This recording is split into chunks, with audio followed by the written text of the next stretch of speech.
Red Dead Redemption 2. Quite possibly the best game to have ever been made. From its beautiful open world, its storytelling, its gameplay, its characters, games like this are an incredibly rare occurrence. You could see just how much love Rockstar put into making this game. If you were around the gaming scene back in 2018, like me, you would remember just how insanely popular this game was when it came out.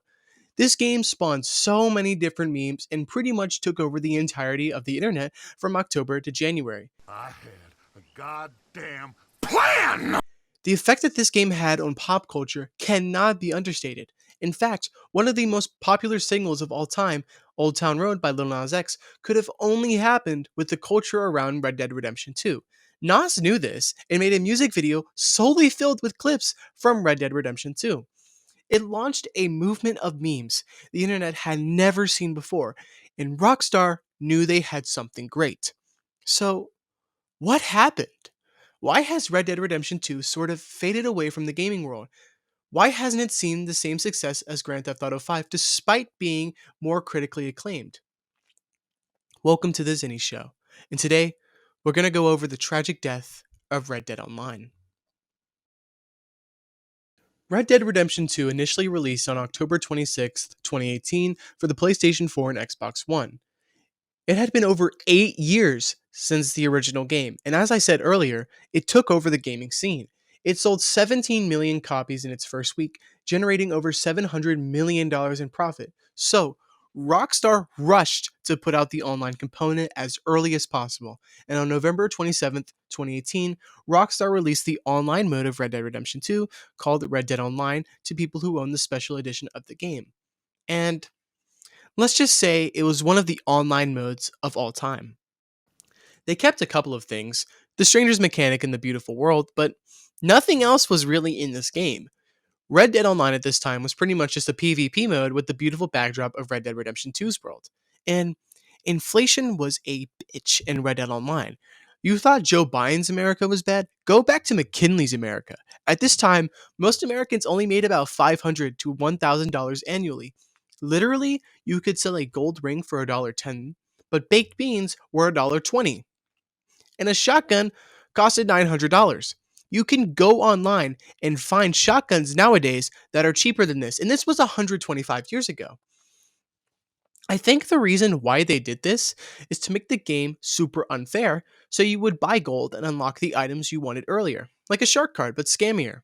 Needless to say, Red Dead Online at this point was an unfair, unfinished, broken, empty shell of an online mode. You could tell Rockstar was not finished with this mode when it initially released, but it was just in beta. Surely, Rockstar was making something great behind the scenes. 2019 brought us several major updates.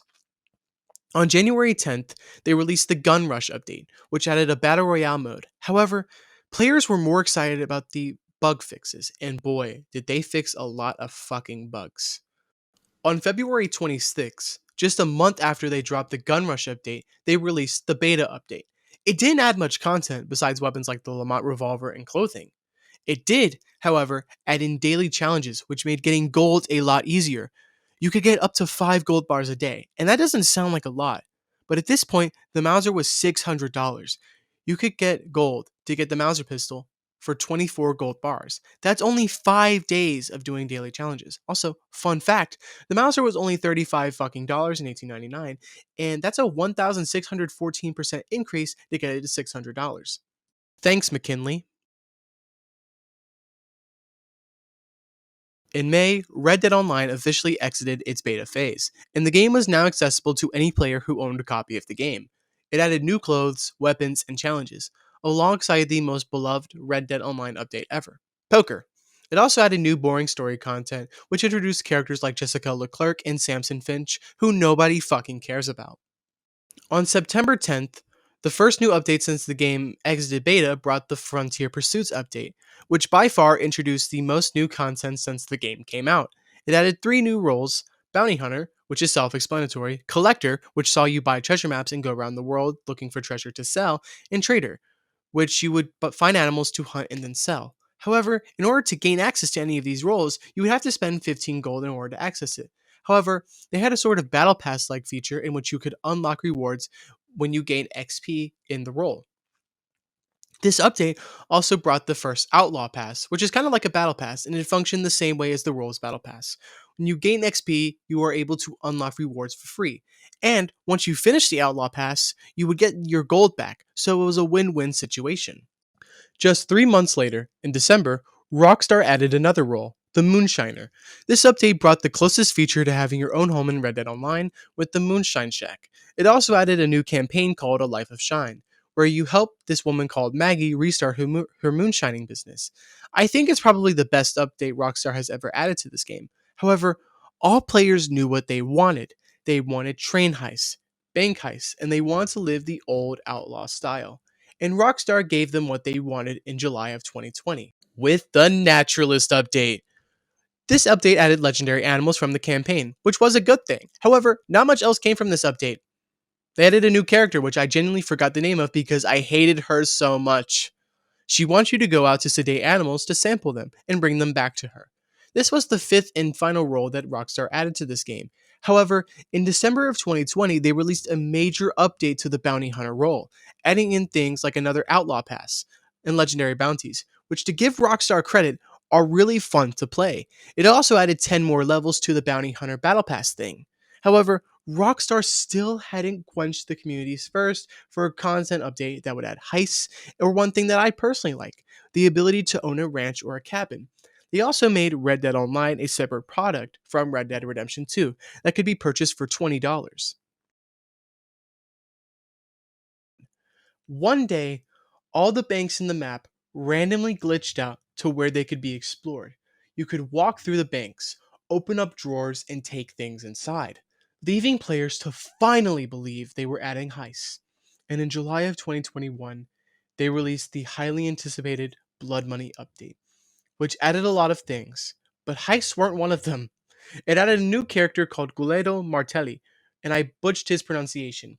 Honestly, this update was so disappointing, I can't even tell you what he actually did besides the fact that he did things. What the players actually wanted was the ability to set up actual heists. I don't get why Rockstar couldn't understand this. It really isn't that hard. Just take the mechanic from GTA Online and make it 125 years old. It's really not that deep, Rockstar. For over a year, Red Dead Online fans, despite having their wishes completely ignored by Rockstar, continued to play the game and wait for news of the next content update. And that finally came in July of 2022 when Rockstar announced the Heist update. Just kidding. They announced that they would never update Red Dead Online again, as all of the resources Rockstar had went into development of the next Grand Theft Auto game, except the resources that went into updating GTA Online, of course. Red Dead Online had officially been abandoned by Rockstar. Rockstar's second most successful game, only behind Grand Theft Auto 5, had been left behind. This game had so much potential. Imagine if you could rob a bank in Saint Denis, run across the rooftops, and then make your escape on a train while fighting off the law. Imagine if you could build your own ranch that you could extensively customize to make your own, from the furniture to the color to the design. Unlike the homes in GTA Online, this game could have had so much customization.